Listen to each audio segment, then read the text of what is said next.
Alors, c'est un plaisir pour moi maintenant de vous présenter celui qui va animer la prochaine session. It's a pleasure for me to introduce the man who will be hosting the next session. I almost said something embarrassing, but Damien Silès, il occupe le poste de directeur général du quartier de l'innovation de Montréal depuis le mi-juillet 2014. Durant ces 6 dernières années, il fut le directeur général et fondateur de la Société de développement social de Ville-Marie, premier courtier social en Amérique du Nord.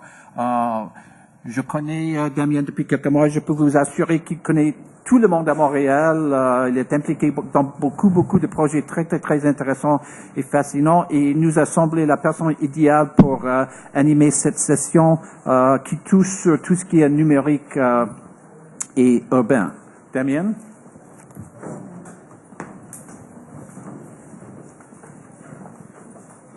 Merci pour cette introduction, professeur Stroh.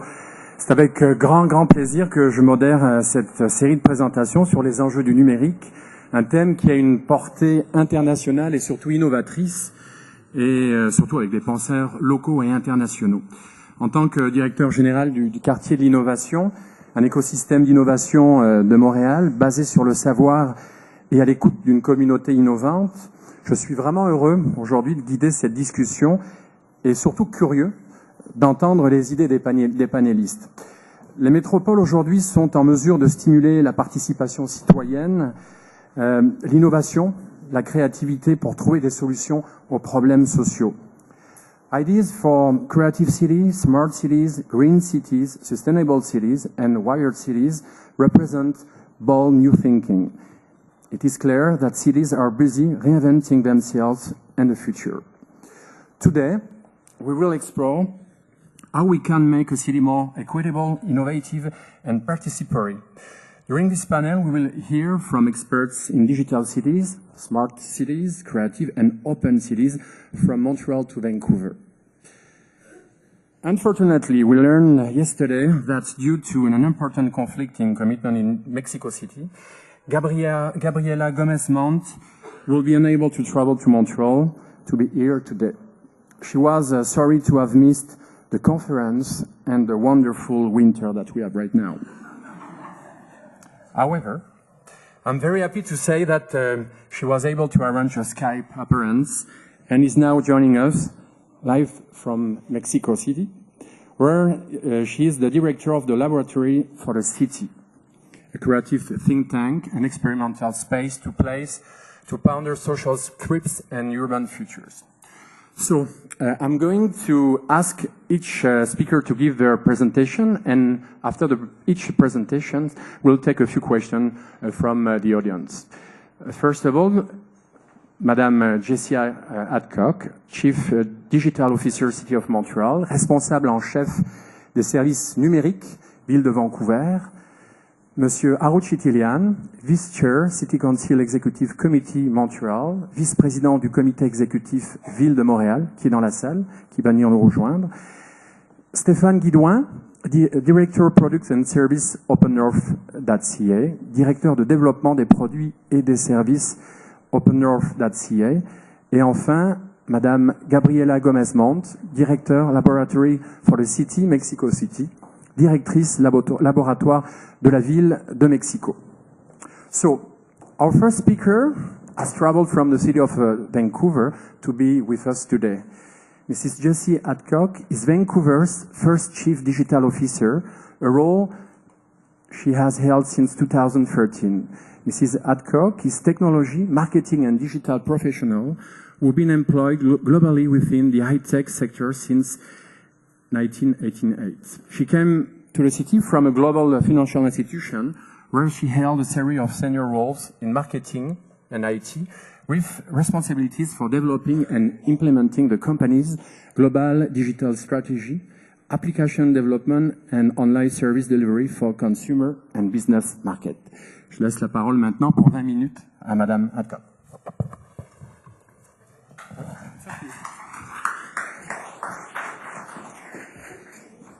The weather in Vancouver this week, 15 degrees. Yeah, not to rub it in or anything. Thank you for having me here. I'm going to talk about digital issues as they pertain to cities. So just a little bit about my background. I have never worked in government until now. And so I've been in government for the last year, basically to execute Vancouver's digital strategy. And some of the stuff that we heard earlier from Stratford and Halifax, we very much recognize in Vancouver the need to transform ourselves, both innovation culture as well as our technology culture. And we recognize that that was a very essential part of the city's ongoing success. So what we're trying to do in Vancouver is build a digital city. This is an actual drawing from a discussion that was had with both the external public, business, internal staff members, during a conversation about what does the future for Vancouver look like. This was part of the actual planning process and the building process for our digital strategy. At the time, what they recognized was that there are so many things that are floating around in terms of buzzwords. You know, there's smart cities, there's gigabit fiber, sensors in homes, beacon technology, privacy issues, security issues.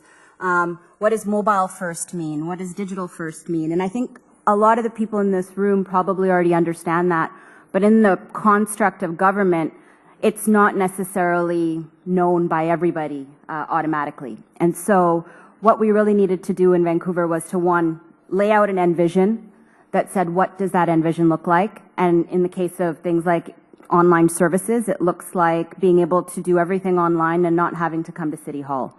In other cases, in the sense of consultation and planning, it means being able to participate in the actual municipal dialogue online, virtually.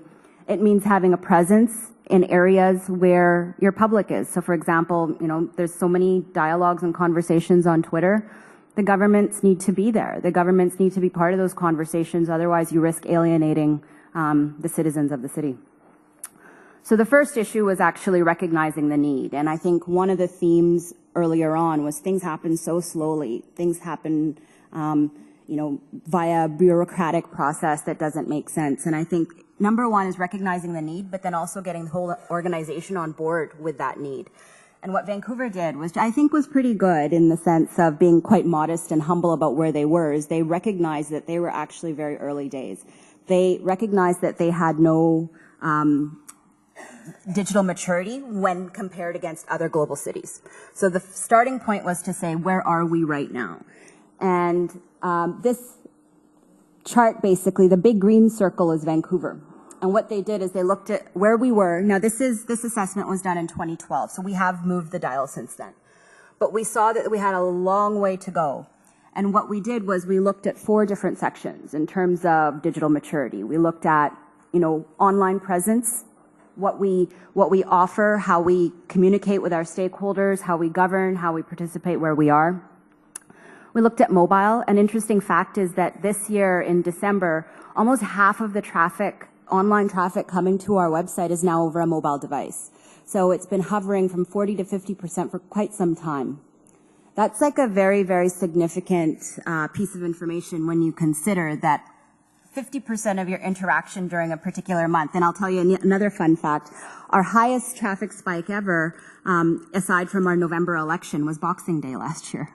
So interesting behavioral patterns like that, that if you're not actually involved in this sort of digital paradigm, you wouldn't know that more Vancouverites visit the website on Boxing Day than any other day in the year. Social. We recognized that we needed to be involved in the dialogue on social media. We needed to evolve and mature, you know, our presence and our utilization, and also to some degree, without being Big Brother, our monitoring. Infrastructure and data. Some of the things I'll touch on today are related to that.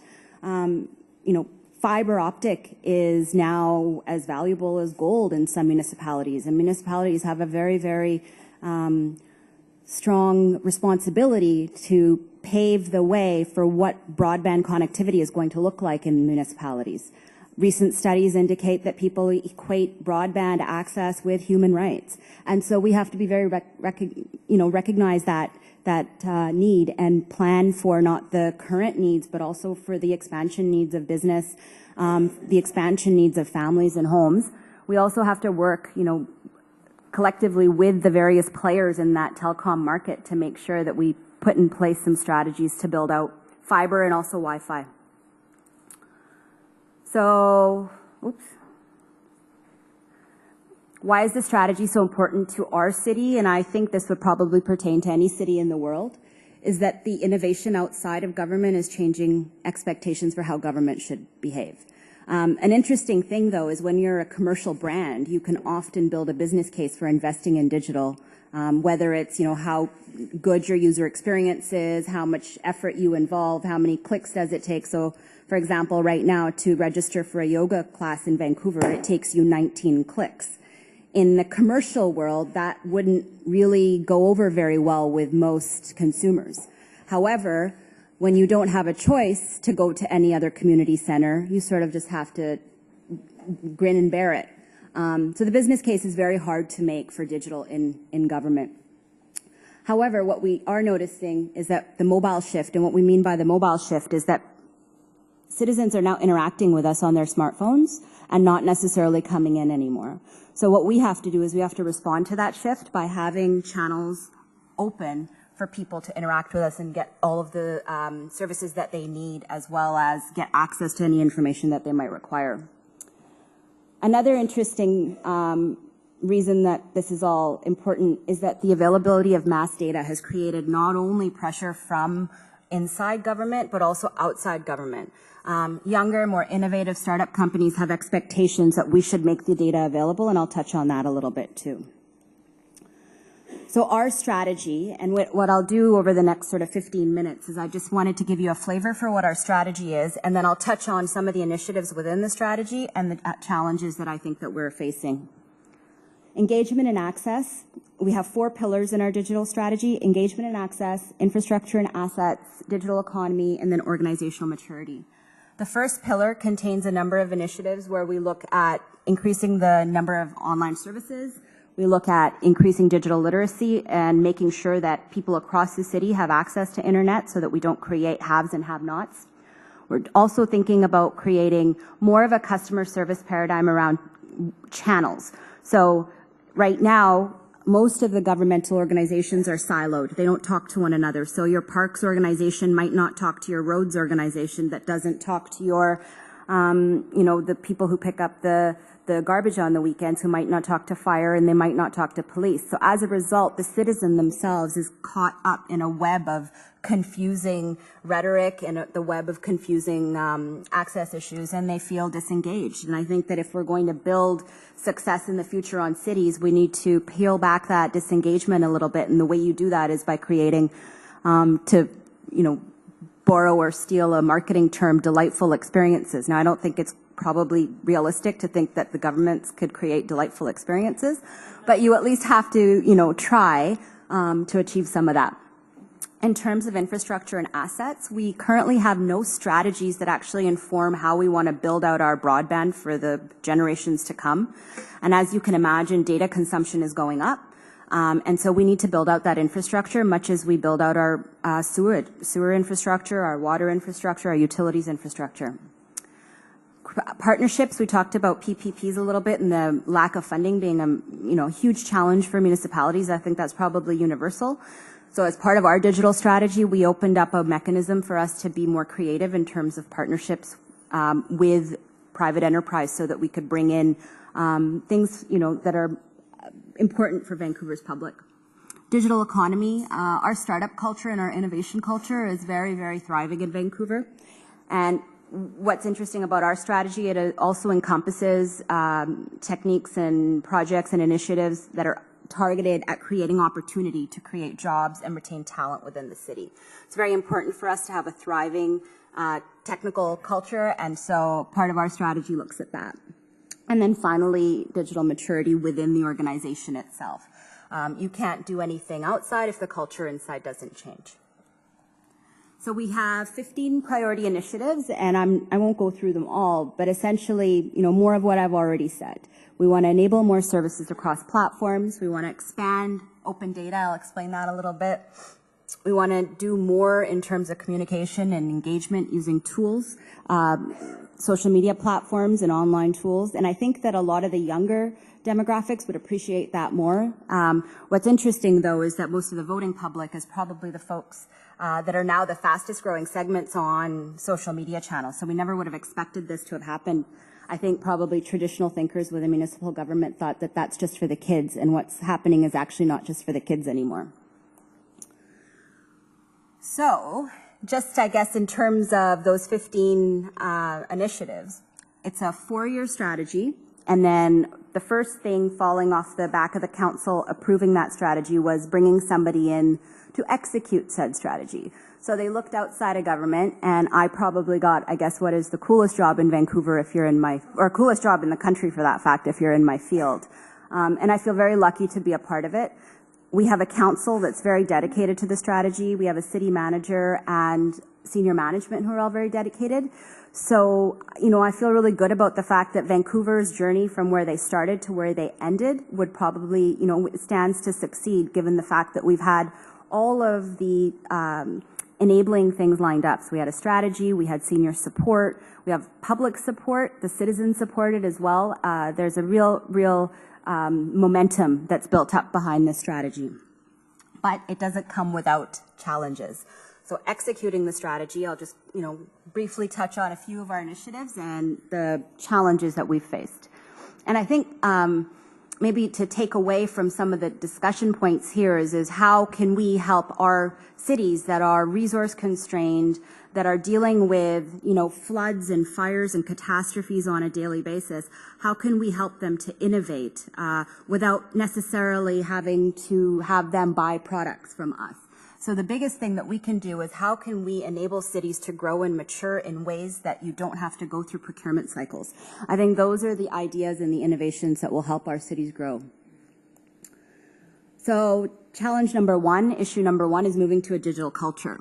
So I was just talking earlier about open data and how, you know, there's a lot of folks who want open data and the government should put all their data online. And I said, well, most of our data is on clipboards. So the problem is that you can't really open up your clipboards. So moving to a digital culture is probably the most important thing. In order to do that, though, we need to be able to champion internal tools that allow us to collaborate. So when I started with the city a year ago, instant messenger did not exist within the city's sort of standard desktop rollouts. And so I was very much a meeting-oriented culture. So I felt like I'd walked through a time portal and like, oh, I can come from the future, you know. You should see what the future is like. We have instant messenger. We have all the, you know, online booking tools. To talk to somebody, you would have to pick up the phone. This is just a year ago. Pick up the phone, set up the meeting, maybe leave a voicemail, and then somebody has to pick up that voicemail. Maybe they don't get you and they call you back, all to ask a simple question that with instant messenger, you could really just ask the question and be done within 5 seconds, right? So we talked about this, and immediately the default reaction was, okay, we need to build a training package and we need to create training for all the users in the city. And I think what's really important here is that you don't actually need all that stuff. You get your iPhones without manuals. There's no reason why you can't roll out things like this in this day and age to people without having to overcomplicate, overanalyze, and overthink some of these deployments. So I think it's really important to demystify what digital culture means, and all we're really talking about is embracing technology to maybe allow us to do things a little bit faster, a little bit quicker, and maybe in a little different way. In the end, because we know that critical mass has already, this pendulum has already swung towards some of these tools, we don't necessarily need to do a business case on everything to know that actually this already works. So if it already works, let's just do it and save our energy for stuff that requires real problem-solving time. So one of the things I think also is understanding, the next issue that I want to talk about is understanding this notion of digital first, mobile shift, and what now much of industry is calling omni-channel citizen engagement. So I worked in the retail sort of online setting up websites in the late 90s, and you know, how do you take a credit card online? How do you build a website? How do you do, you know, transactions between I bought something, now I have to send it to a warehouse so that they can ship the product. That was kind of what I did for the first 10 years of my career. The second 10 years was about banking and how do we take what is a traditional business model and move it online. In those days, People thought, actually, you're never going to be successful because people will never stop going to a bank. Well, guess what? How many people here go to a bank, right? You don't go unless you have to go sign something, or if it's too complex a transaction. So I think what is happening right now is that a lot of vendors, software vendors and that, are really starting to gang up on government a little bit and trying to create these notions of, these new buzzwords. And that's because government is greenfield. There is actually, it's untapped resources. There's a lot of work there to do. But I think that one of the issues, or one of the solutions perhaps, is that municipalities and working together could probably achieve quite a bit of synergy because they have the same problems. As we heard the panelists earlier, it's sort of the same problems, whether the cities are smaller or larger. And so if some of the solutions already exist, maybe let's not replicate too much. So in this sense, omni-channel citizen engagement is really about turning on all of the channels by which your customer engages with you and having it available to you all the time. I think in retail sectors, you can buy a car or whatever, go to Best Buy anytime. They don't close their shop at 9 o'clock. They don't close their shop at 6 o'clock. I think that's where we need to get to with government services. We also have to recognize when we build a new service, so if we're designing, a new process, for example, where a new type of license that the city might want you to acquire, we need to be mindful of the fact that we should design these things with only digital in mind. So you should design them for the web first so that people will naturally gravitate towards them. I think in government, one of the issues is that tendency is to design these things, overthink them and over-engineer them to be a face-to-face experience, and then we kind of automate them. That's not necessarily how people are building online experiences anymore. So we need to help government overcome that. I think I'm probably going to be over time, so I'll move a little quicker. We need to modernize citizen experiences a little bit. We have to use the native features in our phones, for example, to do stuff, again, logically, the way that the public wants the items to be there. So if you're on your phone and you're reporting a pothole, there's no reason why we shouldn't be able to use the location services built in within your phone and have you fill in your address, right? So there's things like that logically that we should be doing. One of the things we've been experimenting with in Vancouver is actually embedding real-time engagement. So we have this swim lesson registration that occurs a couple of times a year, and it is, we get bombarded by thousands of users during a 10-minute window because all these mums and dads want to register their kids for swimming lessons. And if you don't get the right level, I know I'm a mom, it's the end of the world. So what we've done is we've actually created web pages where we embed APIs for Twitter on the top half of the page and then the registration software on the bottom half of the page so that the park board can communicate to the parents as and when the classes are coming up for registration. So again, stuff like that doesn't cost a lot of money, but is really changing how we deliver service. Smart cities is the other one. So this nexus of green and digital is quite interesting. I think smart cities now is becoming such a huge issue. I was recently at a sustainability directors conference in San Francisco, and it is very much a case of data. How do we use the data? How do we have smart long-term decisions? How do we create these sustainable green futures for our families? And I think when we look at what we need to do to design these smart cities, cities need to stand back and be very mindful of what it is that we're trying to achieve on a long-term basis and then come up with strategies to get there. So part of that is getting ready for the smart home, whether it's thermostats or whether it's, your phones or your stoves or your, now a lot of people don't have phones anymore. So all this data being collected by the different, I'll use the word from earlier, orders of government. So depending on who delivers your hydro, who delivers your phone, who delivers what, there's a lot of data being collected. And I think at some level, governments at all levels should be mindful of the fact that we need to understand that there's this tsunami of data coming in and out of homes now that we have to prepare for. Wi-Fi is a big one facing cities all across the globe. And so like most other cities, that's one that we're contending with as well. Again, we are trying to leverage knowledge on how industry is going and how much data is being consumed and how valuable city assets are to leverage those city assets in our footprint in these urban centers to get free Wi-Fi from the vendors. So we're trying to work with them on these like creative partnerships to get Wi-Fi across the city. We're trying to demonstrate, and we're being quite successful here, in the need to have like a comprehensive fiber and broadband strategy. Again, data consumption's going up like this, and we need to make sure that we have connectivity coming in and out of our cities that can support the data needs of our public.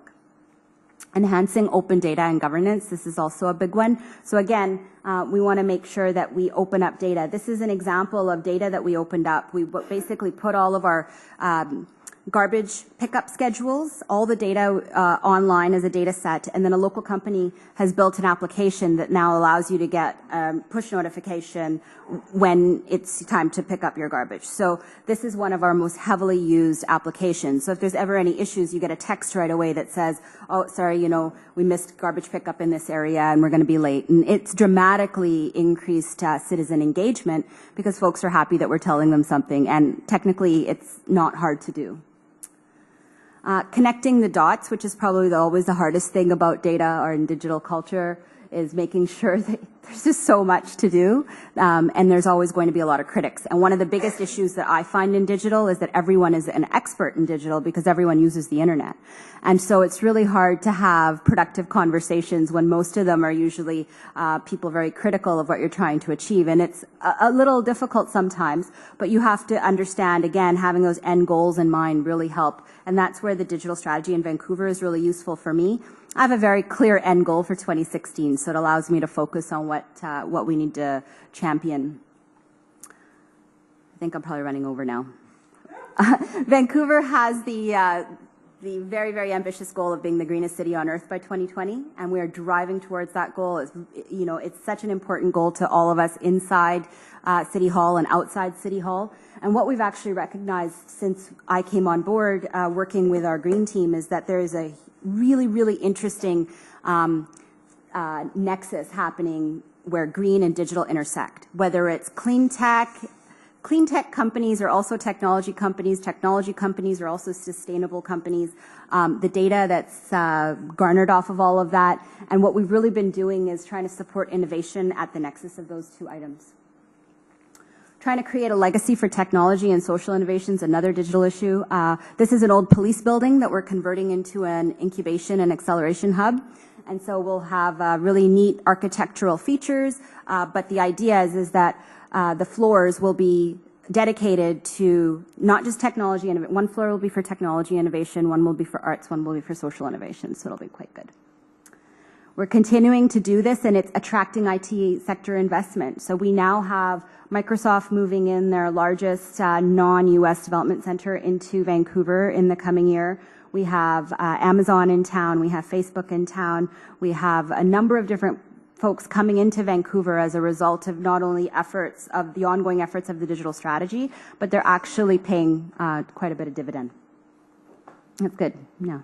I mean, I could go on forever, but basically, I would just in conclusion, just leave these four thoughts is when we're building the digital cities, we have to do four sort of key things. One is to understand our citizens. We have to factor internal and external need. We have to be willing to change culture and face resistance. And we have to have a vision and dedicated leadership. Sorry for going over. I could go on forever.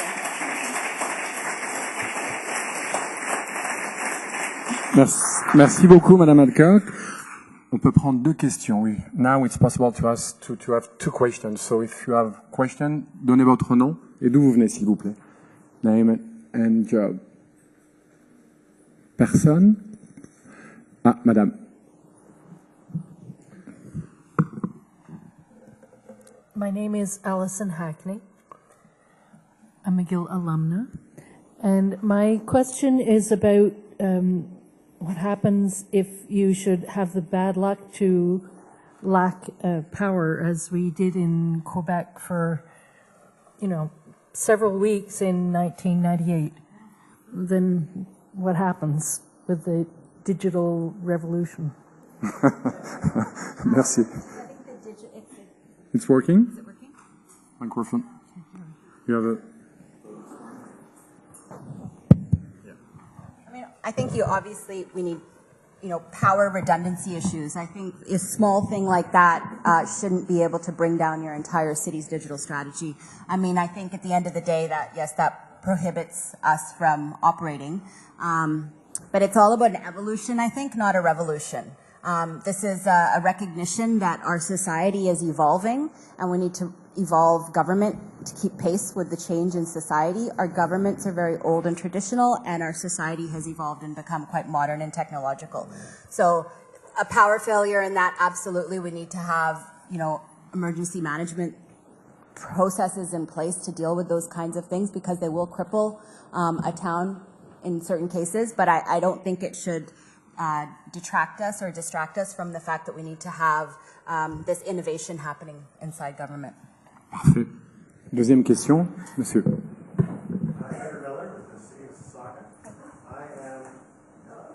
Ah, pardon. One of the things that's interesting that's happening in the United States right now is they're changing the laws to permit municipal governments to build their own fiber optic networks and operate it as a public utility, much like water and wastewater systems. Yeah.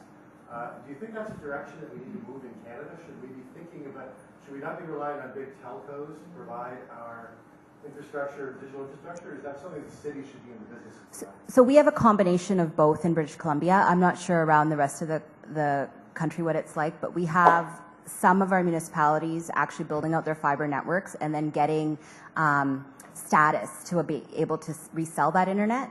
I think our legislative framework and how we're governed by the CRTC, there's things that we can do, there's things that we can't do, there's change that we can do quickly, other changes we can't make. I think at the end of the day, for me, what's most important is that the city should have broadband. And this, we should try to get as much fiber to as many houses as possible within any kind of geographic boundary. And if in the States they have the ability to do that completely in a contained manner, and empowered to do so, that's great. I think for us in Vancouver, in Canada, we have different challenges, and I think we should try to maximize working with the telcos to maybe reuse their capabilities. There's also a significant amount of capital investment that goes into laying this fiber, and cities don't have that kind of capital money. And we're talking billions and billions of dollars. And I know we said there was a Build Canada fund earlier that you can apply to. But again, even that takes manpower and resources to apply to those kinds of funds to make the case. So do I think the city should be leading the charge? Maybe not necessarily on the physical deployment of the fiber, but I definitely think they should be establishing like how much fiber do we need, and that we actually need to make sure that we have these broadband capabilities throughout the city. Thanks a lot. Merci beaucoup. Now, our next speaker is a familiar face to those of you who follow municipal politics. Pour un deuxième mandat consécutif, Harout Chitilian, qui arrive, a été élu conseiller municipal du district de Bordeaux-Cartier-Ville de la ville de Montréal en novembre 2013. Au sein du comité exécutif de la ville de Montréal, il occupe le poste de vice-président et il a la responsabilité des dossiers reliés à la réforme administrative, de la ville intelligente, des technologies et de l'information, ainsi que les dossiers jeunesse. Afin que la métropole devienne un chef de file mondialement reconnu parmi les villes intelligentes et numériques, la ville de Montréal a créé le Bureau de la ville intelligente et numérique, dont le principal mandat est de définir la stratégie Montréal Ville intelligente et numérique 2014. Autour des 4 axes suivants: collecter, communiquer, coordonner et collaborer. En 2014, il reçoit le prix de la relève de l'Union des municipalités du Québec, remis à un jeune élu de moins de 35 ans qui s'est illustré sur la scène municipale. Monsieur Harout Chitilian devra quitter après la période de questions qui suivra sur sa présentation. Il est retenu par d'autres événements par la suite. Donc j'appellerai Monsieur Chitilian à venir. Merci beaucoup.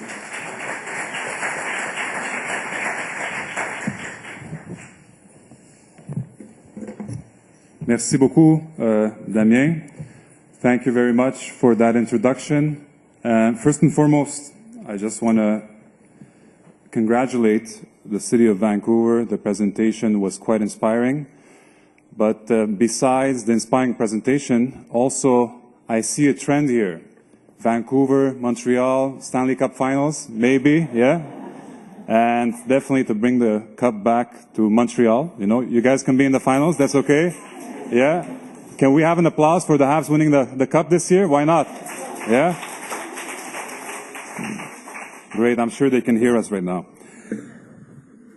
Also, I would like to also give my warm greetings on behalf of the Mayor of Montreal, Mr. Denis Coderre, to all the mayors that participated previously on the panel, Mrs. Crombie.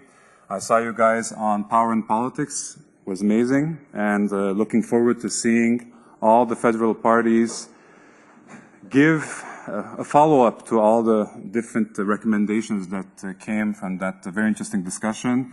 There was Mayor Haig too, Matheson, Savage, and Mayor Simon from Châteauguay. So the mayor salutes everybody. And also a colleague of the mayor, the Honorable Marlene Jennings. I don't know if she's still here. She left? Okay, he wanted to send his greetings to Mrs. Jennings. So let's start with the City of Montreal Digital Strategy. It's in French, but we have an English version. You can go on the website. It's called villesintelligente.montreal.ca. So villintelligente.montreal.ca. All the documentation is there, French, English, and you can look up a lot of different interesting case studies too. Je vais faire cette partie-là en français. Donc, la stratégie de la Ville de Montréal, avant tout, est une stratégie qui est collaborative. Quand on est arrivé au pouvoir au mois de novembre 2013, il y avait un choix très, très important à faire.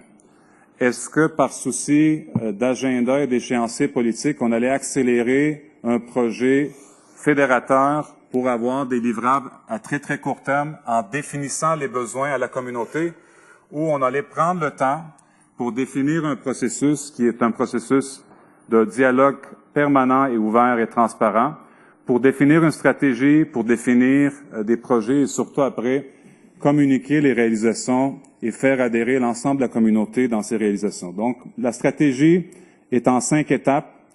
On a passé l'étape donc de la vision. Il y avait 4 verbes importants, donc collecter, communiquer, coordonner et collaborer. Consulter les citoyens. Donc, il y a eu une période importante de consultation publique, également des sessions de co-design, notamment une qui s'est tenue ici au Centre Phi. Dépôt d'orientation stratégique qui s'est fait tout récemment et également priorisation des projets stratégiques qui vont émaner des orientations stratégiques. Donc, pour la partie écoute, basically it was in 5 steps, our strategy. The first step was to define a high-level vision. Then it was to engage the community, but also look at interesting case studies. So we looked at 7 different cities, Eindhoven, Lyon, Barcelona, Toronto, Columbus, New York, Arlington, and today I looked at Vancouver, so we can add even 8 to that. We analyzed a lot of data, so we had close to 1 million calls that were made to 311 service, so we analyzed the pain points. What were the citizens telling us in these calls? We also looked into the different emails that we got over the years. And finally, we conducted 4 surveys over the phone to see what were the pain points that the citizens brought up on a regular basis. And last but not least, we held 5 different sessions with the citizens, consulted over 400 citizens to identify the key elements of the strategy. So let's look at our findings. First and foremost, the analysis of the international scene, okay? As we saw with Vancouver, a smart and connected strategy for a city has 2 different elements. So you've got the structural elements, telco, open data, policies, and infrastructure. And you also have cities concentrating their initiatives in 6 different areas. So transport is very, very common, very popular. Citizen services, the public space, public domain, democracy and transparency, sustainable development, and economic development. So here are some projects, and I won't go through them, but some interesting projects. So you have the 22 at Barcelona, which is an area that they set up to have initiatives. You have the City of New York 311 service and the website that's quite interesting. Also, Mayor Bloomberg's project to replace all the street lighting with LED, 250,000 lights for energy savings. So there was a lot of interesting projects that we identified across different cities in the world. And another interesting project that we really took a close look at is Optima de Lyon. The city of Lyon, and we met with the mayor of Lyon, is approaching smart cities from two angles. Energy consumption, so they have the smart grid Lyon, and also transport and urban mobility. And urban mobility means, before developing the services, also developing the data architecture, because every single piece of data that is generated from a public transit service provider in Lyon is centralized in one area, and they've created an application that allows somebody to go from point A to point B based on real-time data that they get from all the different providers. What are the priorities of the citizens of Montreal? So basically, for us, the citizens told us, concentrate on the 5 following things. First, urban mobility, public transit. It's a nightmare to get around in the city of Montreal for numerous reasons. We have a lot of construction sites in the summer. We have snow removal in the winter. So that was number one for the citizens. Develop digital tools to help us get from point A to point B. Second is, try to become as connected and as digital as the private sector for citizen services. So as far as paying your taxes, booking courses for your kids for swimming, etc. Also, they told us to work on transparency and democracy, develop digital tools, and it's not enough to have a web broadcast of all our different sessions. They want more. And last but not least, all of this has to come together and lead to something tangible, which is economic development for the city of Montreal and all its citizens. What are the strengths of the city of Montreal? So we are already considered as a smart city. We made the top 21 of the ICF in 2013.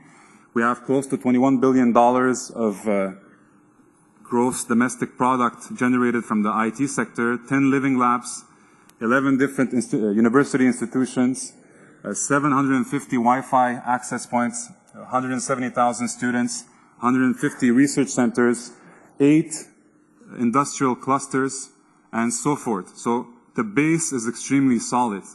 That's where we need a direction, and we need to build on this momentum to come up with tangible results. So what is the framework that the City of Montreal presented to its citizens a couple of weeks ago? It's basically, instead of having 3 structural items, we have 4, because for us, besides telco, open data, and the infrastructure, we need also to engage the community, because the community is an enormous wealth.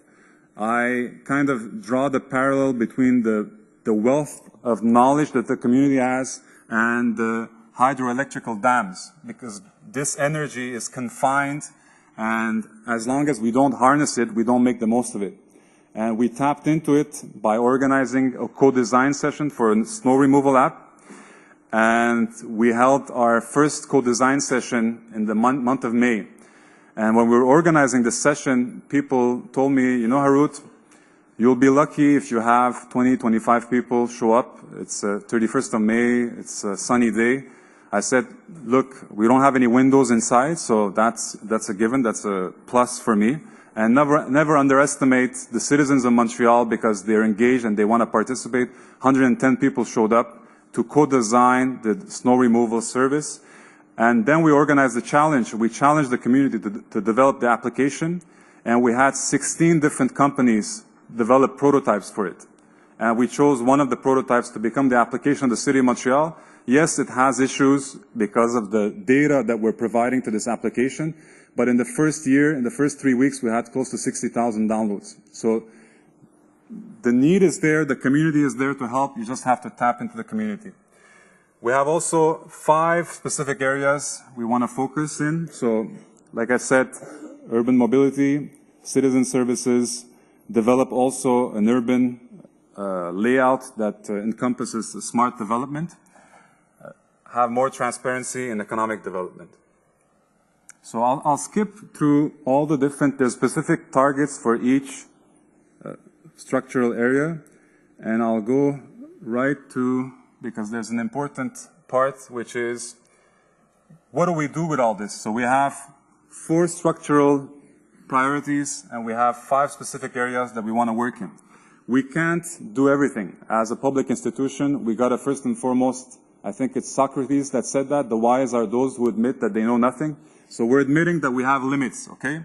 Our limit is we will promote some projects and we will be behind some projects 100%, but we also need to play a role to support existing projects from universities or even Quartier d'Innovation. Damien here works at Quartier d'Innovation. We also need to facilitate different groups to come together and to create synergies. So the city has 3 different roles to play in order to make the strategy a reality. How do we choose the projects that we will promote? That's an important aspect too, because we have now numerous ideas, close to 232 ideas that we collected from citizens, from employees. We have different projects that we identified from across the world. And how do we choose projects? How do we identify the key projects? That's where we defined our filter.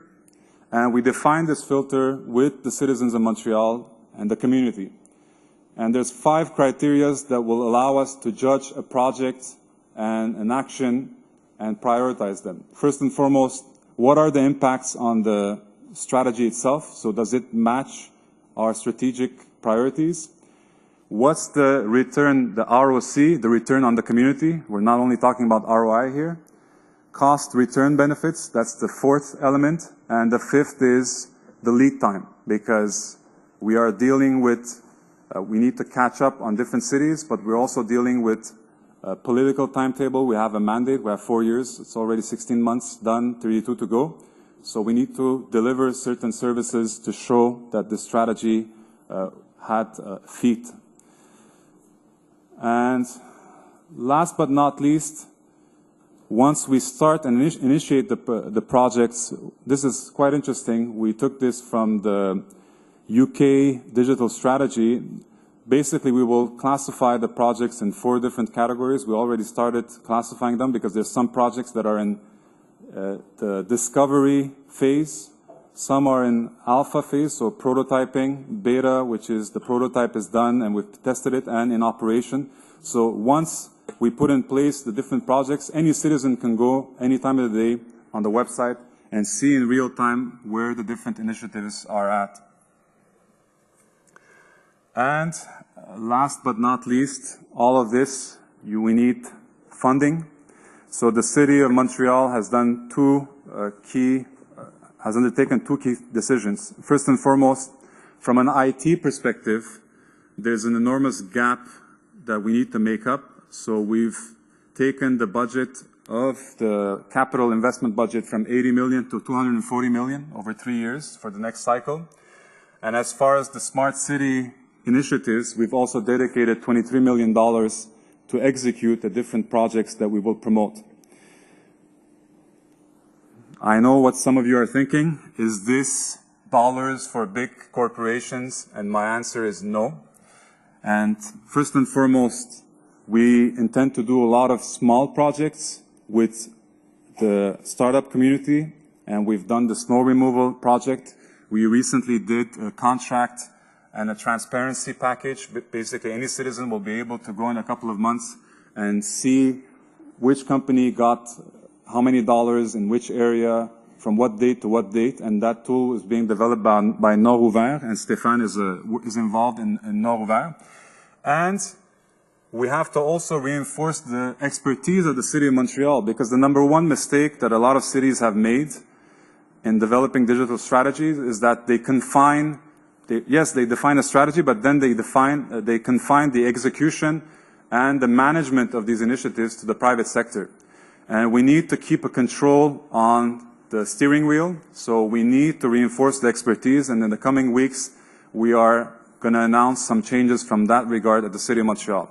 And the 3rd piece, and it's an important piece, so reinforcing the expertise, dealing with small companies, and the 3rd element is sourcing. Because the legislation that is in place right now, at least at the provincial level here in Quebec, does not allow us to do certain things that are being done, for example, in the city of San Francisco, for example, to confine a certain percentage of contracts to companies that have small market capitalization. So the legal framework right now, and that's something we also intend to change. We have submitted a request to our legal services, and in the coming months we will address it to the Quebec government, because we need to have a more nimble framework to do all these things and to get the best return on every dollar of public money spent. So that was it, and now I'm ready to answer any questions. Thank you.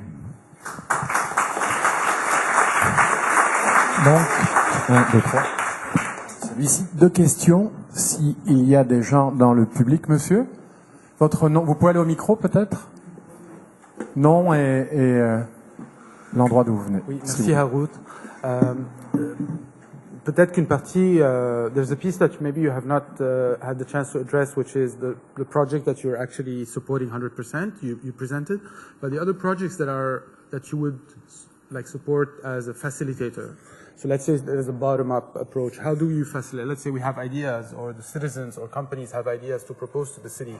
How do you integrate that into the strategy? It's a very good question. First and foremost, those who live in Montreal know that we had a very, very interesting summit called Je vois Montréal, and that brought together the whole community.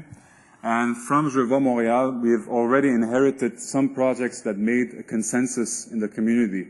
And from those projects, we are actively involved to either facilitate, promote, or even execute those projects. That's a given, that's one. Second is, we want to involve the community by creating specific programs for entrepreneurs to submit ideas or even identify the needs of the city and then go back to entrepreneurs to execute on those needs. And that's the second aspect. And the third, which is going to be a very important piece of the framework, is that we want to create a hub that brings together universities, the city with its needs, the private sector, and the people who have the capital funds, and create a startups hub for smart cities. Because in the city of Montreal now, we're very, very honored to have a hub for web development, which is Nutman House. A couple of weeks ago, I was honored to open also a hub for indie video game development. But I think now it's time also to have a dedicated space where the city can put up the needs and some dollars, the private sector can finance those projects, and also the universities and different companies can come and provide assistance. Because the market for smart initiatives is going to be huge. And right now, it's only the big players that are positioned, but there's a lot of room for smaller companies to occupy some strategic spots, because it's a wide open market right now. Une deuxième et dernière question, madame. Oui, merci. I'm Sharon Janot. I'm from the Centre on Governance at the University of Ottawa. And my question has to do with the suivi part. You said that citizens' knowledge is like, you know, the hydropower behind a dam if it isn't used. And I was wondering, how have you built in any feedback mechanisms on these applications that you've described in these new initiatives that are going forward? How are you going to know if they're working, and how are you going to assess whether they're, you know, citizens are actually using them? And most importantly, are you going to have a means of getting feedback to improve them if they're not working as well as you think they should be? It's a very, very good question. And I would say, first and foremost, besides the citizens, and that's one aspect that I didn't touch on the presentation, another key element of making any digital strategy a success is the public administration. We have 28,000 employees, and we need to get each and every one of those 28,000 employees on board, but also create mechanisms for them to give feedback. Because in the past, one of the risks that we need to manage when we develop the projects is change management. And just with the snow removal app, and I'm transparent, we had a lot of issues with the data, but we also had issues with citizens not being able to understand how the tool works. So that's an area that we need to give a particular focus on, which is prepare the change, explain the change, but also we have a channel to listen to the feedback that comes from the change that we initiated. So with the citizens, but also with the employees, because we're also developing some projects that will touch the employees. We are completely redefining the workspace. We want to turn the workspace from a physical space to a virtual space where people have all the different tools in the virtual and the web environment. But before we do that, we have to work on the strategy to manage and to induce that change, but also to listen for the feedback. And it's a very good point that you brought up. Merci. Thank you. Sorry, I have to leave. Merci beaucoup. Merci beaucoup, Monsieur Chitilian.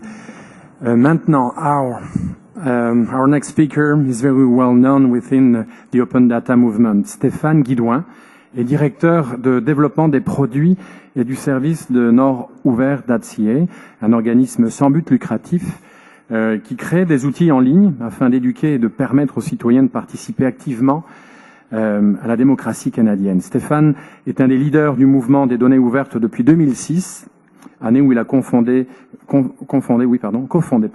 Accès Civique, le premier mouvement canadien faisant la promotion des données ouvertes. Au sein de Nord Ouvert d'ADCA, Stéphane se concentre sur les questions de standardisation des données ouvertes, des créations d'outils et de développement d'écosystèmes autour des données ouvertes. Donc, j'invite maintenant Monsieur Guidoin à venir faire sa présentation. Merci. Thank you. Since I was with experts coming from cities that know more than me about how things work internally, I tried to do a presentation that is taking another angle and looking at cities and intentions of all the players, all the people who are involved in the city. Why intention is because when I'm not developing software or doing something with open data, I like to spend some time on the tatami to do Aikido. And one of the things is that an attack that you received is really different depending of the intention that the person that attacks you. And it's a bit the same in how we live in the city and how we design our city depending of the intention of the citizen, intention of the policymaker, and so on. Sorry. So what people want and how digital technologies can help to improve that. When we speak about digital, we have to understand what it is. Now it has become everywhere. We have it in our pocket. But we have to understand that digital is about putting things into numbers, which even for very advanced use like natural language analysis and things like that, is still about putting real life into numbers, into tables, into arrays. And it comes with constraints. And we have to understand what we can do with these constraints, but what prevents us also. Most of the things that are being done with the so-called smart city is about optimization. Optimizing the city to make it more efficient, more useful for most of the people. It's not everything, but it's something that we hear a lot. What is optimization? Sorry, I'm going too fast. Yeah, that's it. So that's optimization, okay? I won't explain you what this is. It's, if you remember when you were at school, polynomial equations, that's what it is, but a bit more complex. What we try to do when we do optimization is to optimize several parameters at the same time. So on the left, theta 0, theta 1, theta n are all these parameters. And sometimes they are not going in the same direction, in the sense that when you optimize one, you have difficulties to optimize the other one. What does it mean in plain English for, I mean, everybody, most of the people? Transportation. It's one of the things that we like to optimize and we would like to optimize. And Mr. Chitilian was explaining how Lyon, the city of Lyon, for example, is trying to improve that. So that's the intersection, one of the intersections in Montreal with the most dangerous for pedestrians. there is digital optimization, but there is also what we did in the past to optimize. So what was done here was to optimize traffic. And what did we do to optimize traffic? We built those streets that allow right turn very easily, but which are not protected for pedestrians. So we decided to do optimization of traffic, and we decreased the level of security for everybody. That's something that is very easy to do when using digital technology also, to forget one of the criteria or several of the criteria to optimize one. And it's built within the tool in the sense that it's not necessarily you, or it's not even the elected people who decide what will be optimized. Most of the time it will come with the tool that is being used to optimize, and it doesn't always tell you very clearly how it's being optimized, how to make it happen. I mean, it's very easy to optimize. I'll let it here. It's very easy to optimize traffic. I mean, you can have sensors. You can have something that tells you at every second at what speed cars are going. It's much more difficult to optimize security. It follows what we call the law of small numbers. Even one of the most dangerous intersections has something like 30 accidents over 5 years or 4 years.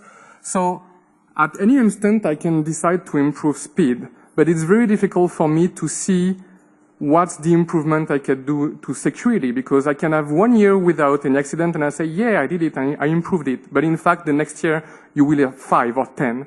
So it's not me, I swear. Oh, maybe there is timer. Okay. It wasn't supposed. That's not okay. We'll do it with it. So it's very easy for an algorithm to be blind to some of the parameters that are the most difficult to measure, and that's one of the key aspects. It's very easy to measure speed of cars. It's much more difficult to measure security, for example. So people, not data. More and more cities are using massive amounts of data, we were speaking about that, to do analytics. And it's good. It's what we call evidence-based policy or whatever. It's what have made medicine, for example, much more efficient over the years. But on the other hand, you cannot treat, I don't know, weather data the same way you treat behavioral data. In the sense that one has no intention, except if there is a God that really dictates the weather, but one has no intention as opposed to from where to where I'm going and what transportation I'm using. Those are behavioral data. So there is that book which is named Cataclysm, but the interesting is the subtitle, Who We Are When We Think No One's Looking. So it has been made by the co-founder of OkCupid, which is a site de rencontre en ligne. And he's analyzing data coming from that site. And he says, you know what, based on what people are doing on my site, I know who they are. So one of the things is that he discovered that men tend to prefer women who are 22 years old, even if the man is 50, 60, whatever. So he says, okay, there's a bias. This is what people are. But is it what people are for real? And the intention, I mean, for him, the intention is that all men want 22-year-old women. Is that the case? So the first thing is it acceptable to deduce intention based on data without consent? Because all these conclusions that he's getting, nobody knows when they are playing on OkCupid, then every single click that they are doing will be used by someone to say, okay, all men prefer, or at least all men using OkCupid prefer women of 22 years old. For me, there is several levels into an intention. There is the instinct one, which is what some people will name the Freudian id, which is our pulsion. And most of the time, this is hidden. That guy was able to see it because indeed he was able to spy what people were doing while they thought they were just in front of the computer. There is what people think is moral to want, in the sense that on OkCupid, in the end, most of the people, even men, will try to match with women almost the same age. And there is what people do by vexation, in the sense not being able to get what they want, so they draw back on something else. So, for example, on OkCupid, you have some stars. So I can be 3 stars, and a girl could be 5 stars. Most of the time, I will not try a 5-star because I know that I will be rejected. That's what they see, and that's the truth. So that's something that we do by vexation. What I'm trying to explain here is that there are different levels of intention. What is seen on the first level is something that we usually don't see. The third one is what is usually apparent. It's what being apparent when I'm looking people taking their car to go to work. It's what they are doing maybe by vexation, in the sense that maybe they would have preferred to walk or to bike or to use public transportation, but maybe those options were not available for them. So usually what we see when we are using data collected by Smart City, for example, is the third one. In my view, the interesting one is the second one, which is what people want and what they would to prefer if they were not facing vexation or things like that. So the idea, and that's my temporary conclusion, is cities must try to connect to people's intention, and that's not an easy one. So Mr. Chitilian explained what was done for the Smart City and Digital Strategy. That was consultation, co-creation workshop, citizen chats, and that's interesting because it's really a way to connect with people in intention, and it was done in a way to animate the people and to really try to bring them to say what were their intention. Not to say, okay, I want to drive my car and whatever, but to go farther than that, why they were doing that and how. But that's in technological world, it doesn't scale. You can do it for hundreds of people. When you speak about transportation, housing, sustainable development, you want to talk to hundreds of thousands of people. So how do we do that? So you can ask people, citizens, to transform their intention into data, and then you can use digital technology to scale, to be bigger. And you know what? We've been doing that for a long time, which is voting. The issue with voting is that, well, it's 1 or 0. It's either you want that one or the other one, which is not very detailed. So one of the things that we are doing at Open North is online budget consultation. It's a tool that cities can use to publish what is their current allocation of budget on different activities.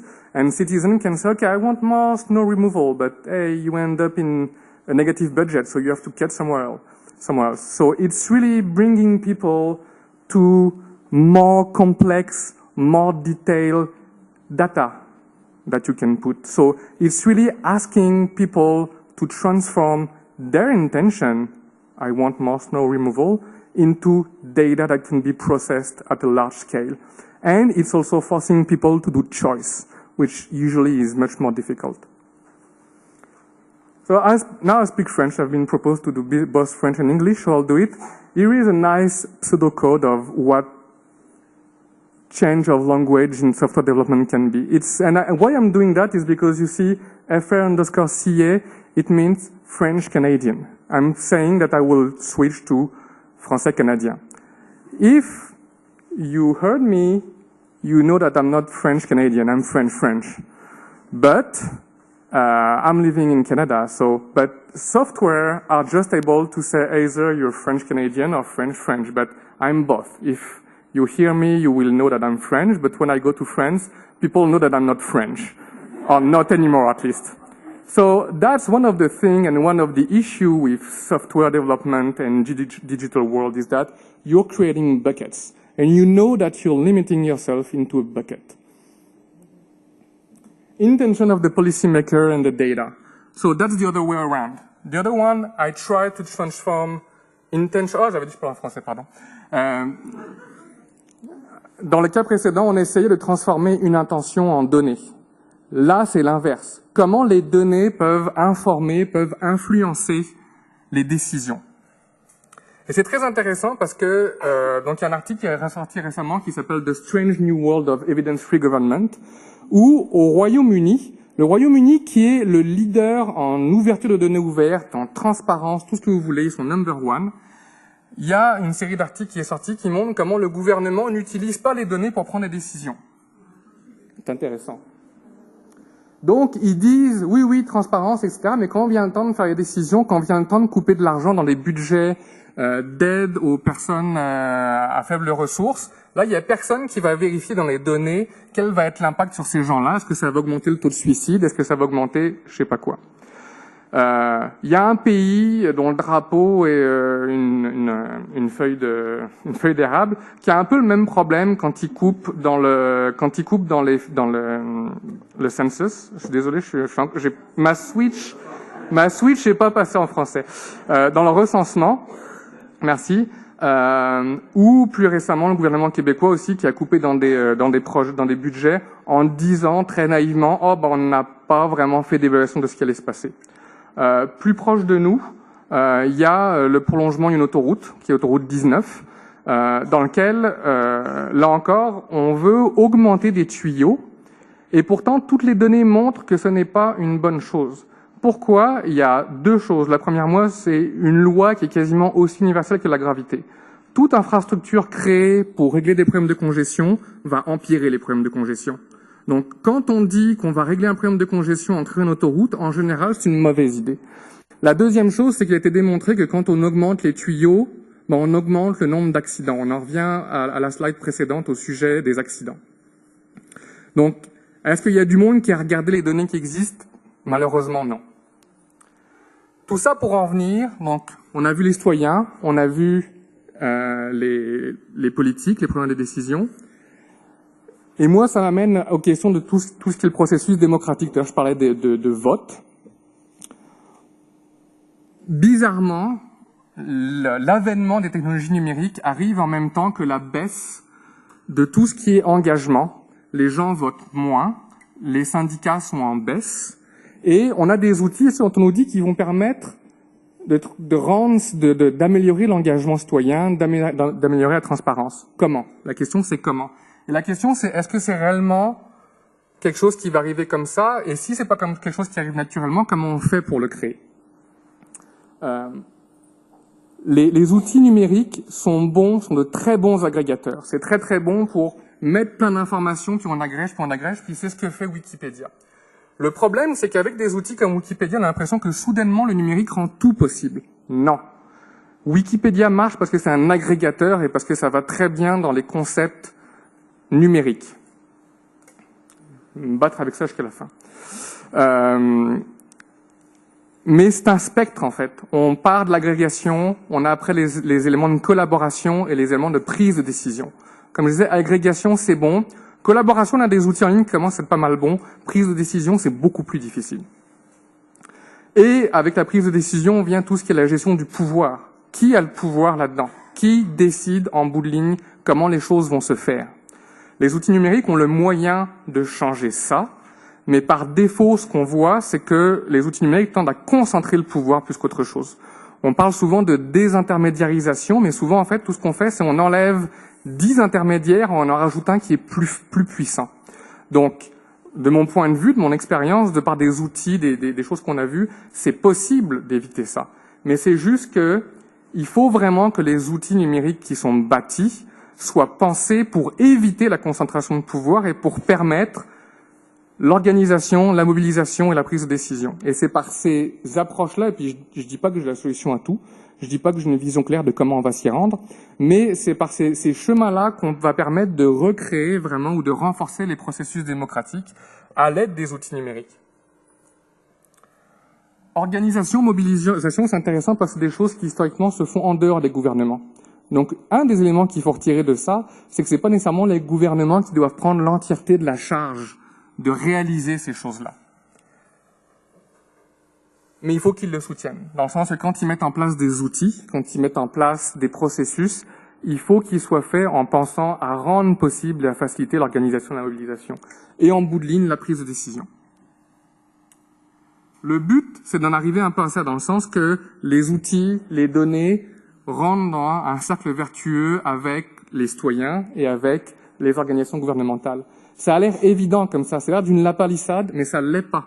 Le défaut de la façon dont c'est bâti habituellement, c'est on a les citoyens, on a les données, puis on a le gouvernement entre les deux qui gère comment les choses vont se passer. Ce qui n'est pas ce qu'on veut.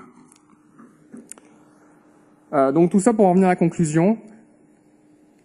Se baser sur les intentions, comme je disais, c'est l'air d'une lapalissade. C'est l'air tellement évident qu'on se dit, on peut pas faire ça. Pourtant, si, par défaut, la façon dont les outils numériques sont bâtis a tendance à permettre ça, a tendance à aller sauter directement à la conclusion de, j'ai une formule mathématique, j'ai optimisé mon affaire, puis la solution c'est ça, puis on l'applique. Puis, si on s'en tient à ça, on prend des gros risques. On prend des gros risques parce qu'on va arriver avec des solutions qui en bout de ligne ne correspondent pas à ce que les gens veulent. Donc l'important, c'est vraiment de trouver des moyens, et comme je le disais, c'est pas évident. On travaille, nous, on cherche à faire ça, puis on n'a pas toujours des succès. Il y a des fois, on se loupe, mais d'arriver vraiment à des outils qui permettent d'extraire les intentions et de discuter sur ces intentions plutôt que de sauter directement à j'ai des données, je les optimise, voilà le résultat. Merci.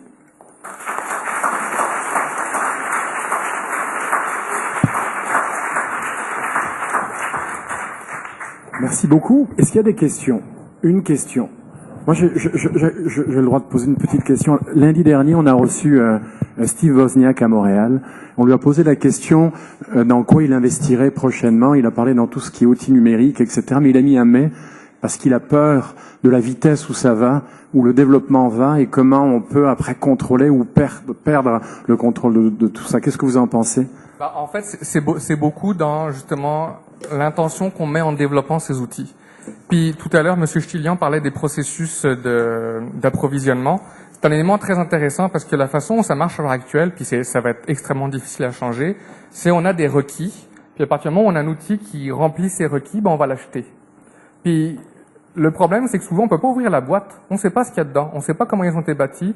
On ne sait pas c'est quoi les priorités qui ont été mises dedans et on se menotte nous-mêmes à des technologies qui vont prendre des décisions pour nous. Quelque chose que je dis dans la présentation puis que j'ai oublié, mais qui est un peu en lien avec Steve Wozniak. En 99, Lawrence Lessig a écrit un livre qui s'appelle Code is Law. Ça a été écrit en 99, à l'époque où Internet était relativement naissant, et tout le monde regardait avec des gros yeux en disant, quand même pas.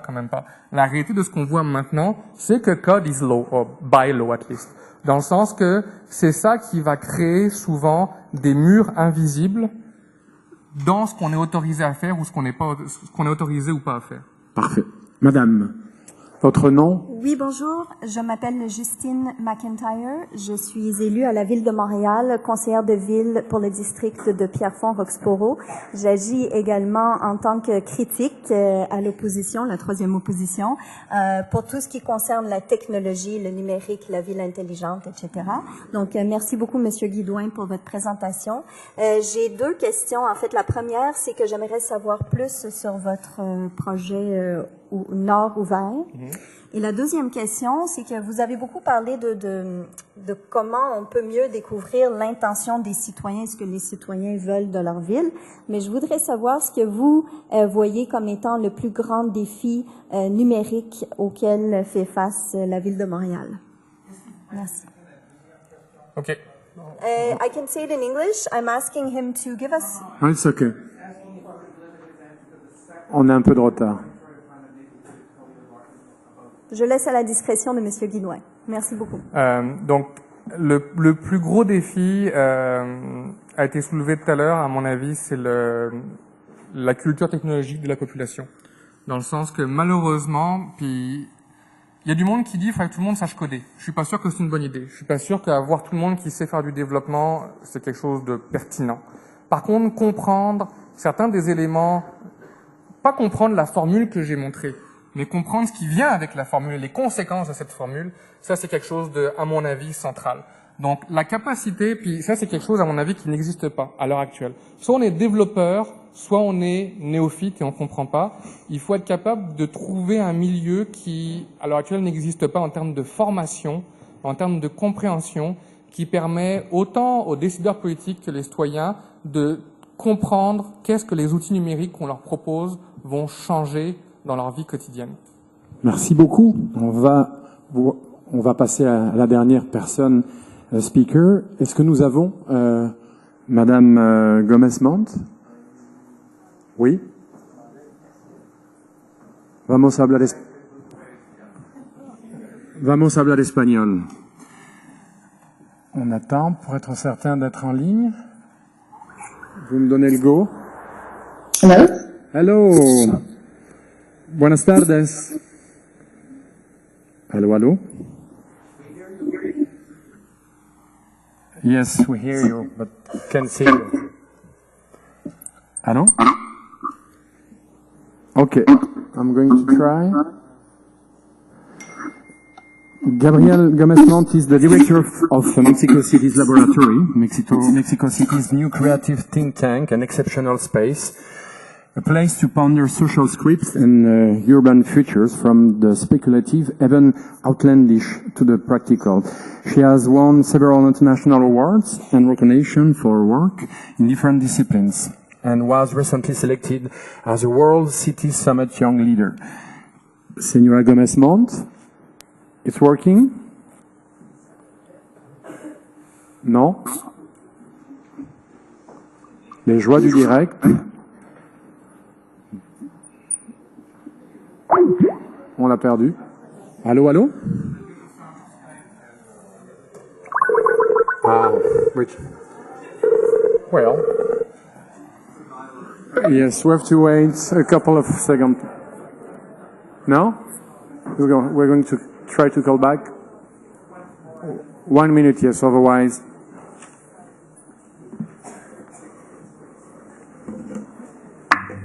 Allô? Allô, allô?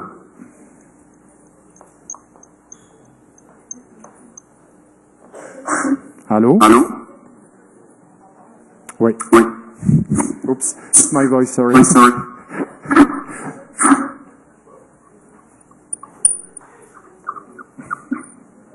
Allô, allô?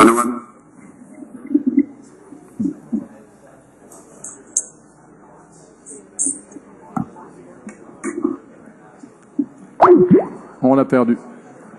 So, Professor. Aha, I know this music.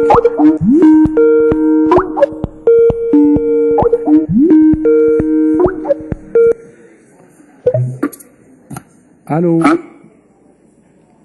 Allô, allô? Montreal speaking. Buenas tardes, ¿cómo va?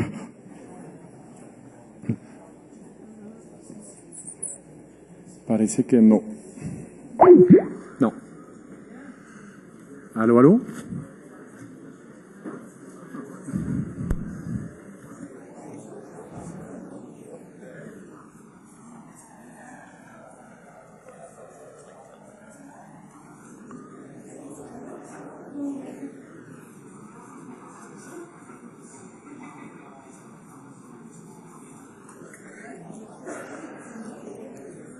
Well,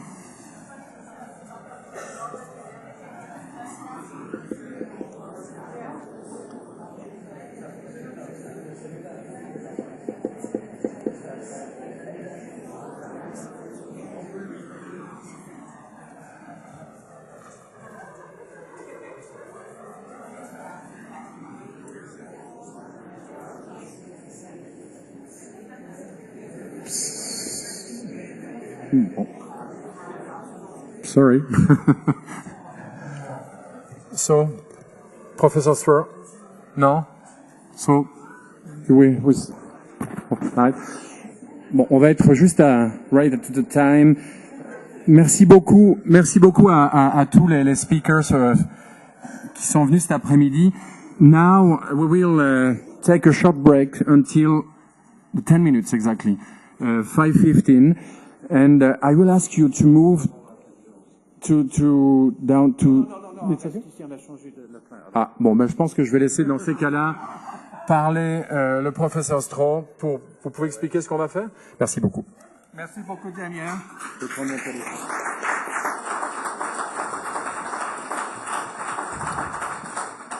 Alors, on va prendre une pause de 10 minutes. We'll have a break of 10 minutes, and then we'll resume here with the cultural events with, first of all, a talk by Armando Silva, and then the session on night. Then we go downstairs for drink and food and music on the first floor. I just want to say one more thing. The exhibition in the back that you probably have noticed, Remaking Civic Assets on Sherbrooke Street, is a wonderful project designed by architecture students at McGill under the supervision of Professor Talia Dorsey. And so we're very pleased to have collaborated with them, and I invite you to look at it. So, break. Wonderful.